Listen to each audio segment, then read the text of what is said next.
प्रधान चंडीगढ़ महानगर सेवा भारती। जहाँ तक भारत जोड़ो का सवाल है, राहुल गांधी अपने परिवार को तो जोड़ नहीं सकता, उस यात्रा को भारत जोड़ो तो नहीं कह सकते। भारत तो एक बहुत ही मजबूत और दुनिया का सबसे शक्तिशाली देश बनने जा रहा है। पूरी दुनिया भारतवर्ष को मानती है, तो भारत जोड़ो जो नाम है वो उनका सिर्फ एक फंडा है। वो तो एक परिवार जोड़ो पार्टी है। कांग्रेस पार्टी का परिवार पूरी तरह से टूटा हुआ है राहुल गांधी की वजह से, और वो कांग्रेस जोड़ो कह सकते हो, भारत जोड़ो नहीं। दुनिया की नज़रों में और हमारे समाज की नज़रों में नेहरू परिवार ने आज तुष्टीकरण की राजनीति की है 1947 से। उन्होंने अंग्रेज़ों का और मुग़लों का महिमा मंडल किया है। आपने देखा होगा, अब प्रधानमंत्री मोदी जी ने राजपथ का नाम कर्तव्य पथ किया है, और जो हमारे है ना सही नायक, जो देश के पहले प्रधानमंत्री, उनका स्टैच्यू वहाँ लगाया है सुभाष चंद्र बोस जी का। जो असली कार्य हैं वो आज सामने आ रहे हैं। उन्होंने तो भारत को तोड़ा है शुरू से, तुष्टीकरण की नीति को लेके, डिवाइड एंड रूल, वो तो अंग्रेज़ों की राजनीति पे चले हैं। नेहरू खानदान ने तो राजनीति जो की है वो तोड़ो डिवाइड एंड रूल के बेस पे की है, जो अंग्रेज़ों की राजनीति थी, और उन्होंने मुग़लों का महिमा मंडल किया है। आप देखोगे राष्ट्रपति भवन या जो हमारा पुराना राजपथ कह लो, अब जो कर्तव्य पथ है, उसके चारों तरफ जितनी भी रोडें निकलती हैं, कोई शाहजहाँ रोड है, कोई अकबर रोड है, कोई हुमायूं रोड है, कोई इस तरह के मुग़लों के नाम से ज़्यादातर रोडें हैं।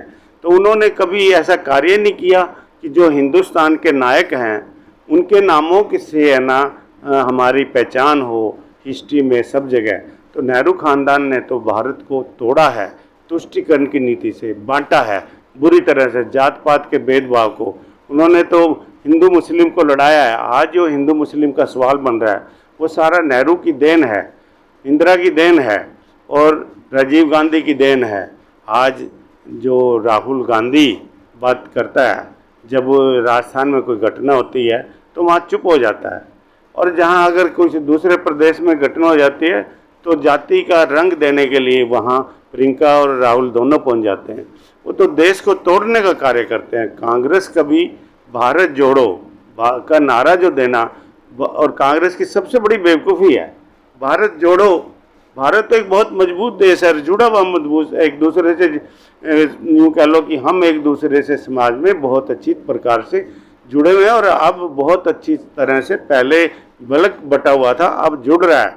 और पहले मुसलमान भी है ना अपने आप को ऐसा समझते हैं, ठगा ठगा महसूस करते हैं कि कांग्रेस ने उन मुसलमानों को सिर्फ राजनीति की दृष्टि से वोट बैंक राजनीति की है और उनको सिर्फ ठगा है, उनके लिए कुछ भी नहीं किया, उनको गरीब से गरीब बनाया।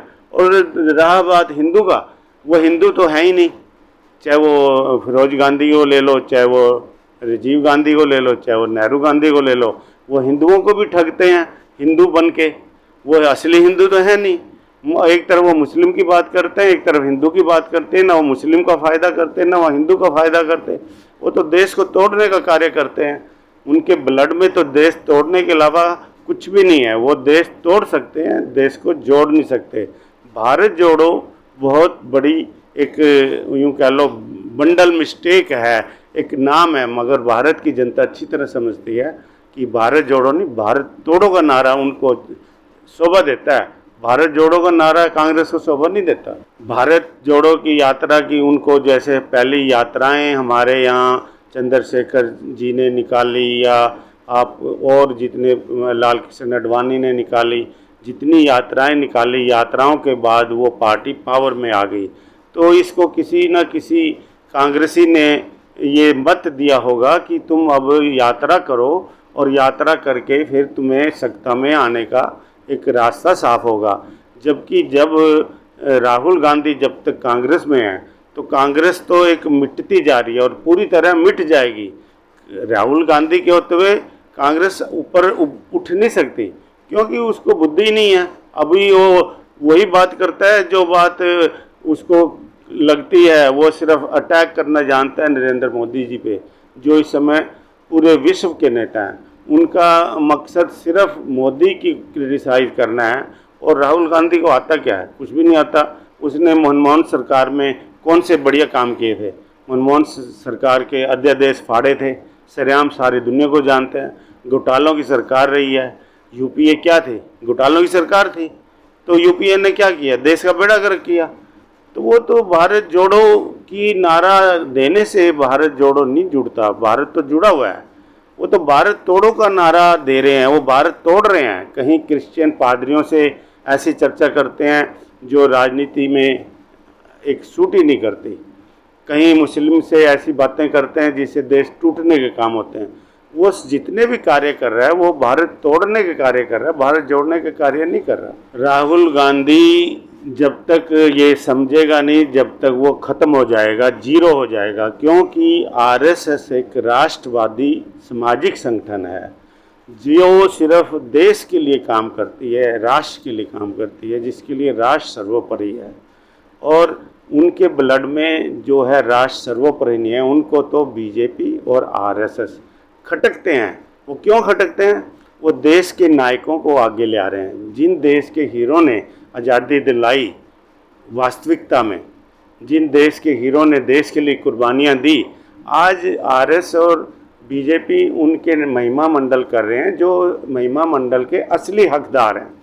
इसलिए उनको तकलीफ़ हो रही है कि वो अंग्रेज़ों का नाम मोदी मिटा रहा है और मुग़लों का नाम मिटा रहा है। इसलिए उसको तकलीफ़ हो रही है। उसके ज़ुबान पे आरएसएस और बीजेपी और नरेंद्र मोदी के अलावा कुछ नहीं है। क्योंकि उसके पास है ही नहीं कुछ, कोई दृष्टि नहीं है, कोई उसके पास किसी भी तरह का देश को बहुत आगे ले जाने के कोई उसके पास किसी तरह की भी विचारधारा ही नहीं है। और कांग्रेस एक परिवार की विचारधारा है, वो एक नेशनल पार्टी नहीं है, वो एक पारिवारिक पार्टी है। उनका जो प्रेसिडेंट है आज भी राहुल गांधी ही बनेगा। बाहर का और कोई प्रेसिडेंट नहीं बन सकता। और जितने कांग्रेसी हैं वो भी है ना, हिंदू कुछ बहुत हैं उसमें, मगर हिंदुओं के नाम पे वो दाग हैं, बदनुमा दाग हैं।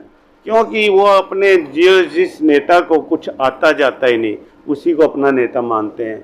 वो अच्छे अच्छे जो काबिल लोग भी हैं वो भी उस आदमी को नेता मानते हैं जो आदमी पप्पू कहलाता है। पप्पू का मतलब है उसका दिमाग ही नहीं चलता बढ़िया कामों के लिए, अच्छे कामों के लिए, अच्छे विचारों के लिए, देश के लिए, राष्ट्र हित के लिए। वो कोई ऐसी सोचता ही नहीं कि राष्ट्र के लिए क्या कुछ किया जाए।